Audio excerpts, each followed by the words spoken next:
کیا نام ہے جی آپ کو؟ محسن ہزاروی. محسن ہزاروی. محسن آپ یہاں موجود تھے جب یہ واقعہ ہوا؟ جی بالکل, میں اپنے گھر پہ موجود تھا. یہ رات 2-2:30 کا ٹائم تھا. تو ہمیں آواز آئی, ہم لوگ باہر نکلے.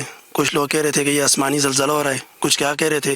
جب صبح ٹی وی آن کیا ہم لوگوں نے تو یہ خبریں آ رہی تھی کہ یہاں انڈیا والوں نے ہمارے اوپر اٹیک کیا ہے. تو آپ کے سامنے ہمارا جو آپ نے دیکھا ہے نقصان ہمارا جو ہوا ہے, کہ ہمارا کور انہوں نے شہید کیا, 2 درخت ہمارے زخمی ہوئے. باقی آپ کے سامنے انہوں نے جو بتایا. مگر مجھے بتائیں, کسی نے یہاں مقامی بندے نے وہ جہاز آتے ہوئے دیکھا تھا؟ نہیں, کسی نے نہیں دیکھا. آتے ہوئے نہیں دیکھا, لیکن آواز آئی ہے. بالکل آواز آئی ہے. یہ 2-2:30 کا ٹائم تھا. لوگ سو رہے تھے اپنے گھروں پہ. کسی کو کیا پتا, یہ میرا حال ادھر سے آئے ہیں, انہوں نے ہمارے اوپر اٹیک کیے, لیکن ہمارا کوئی نقصان بھی نہیں ہوا. لوگوں کے کیا تاثرات تھے اس کے بعد جب یہ پتہ چلا کہ یہ انڈیا نے اٹیک کیا ہے؟ اس کے بعد کیا فیلنگز کیا تھی؟ لوگ بہت پریشان تھے. وہ بس لوگ یہی بات کر رہے تھے کہ ہم نے ان سے بدلہ لینا ہے, اور الحمدللہ دوسرے دن ہم لوگوں نے بدلہ لیے سب کے سامنے. وہ کیسا بدلہ تھا؟ بڑا زبردست بدلہ لیا ہم لوگوں نے. ان کو اس سے زیادہ کر کے دکھائے, ان کا پائلٹ پکڑا ہے.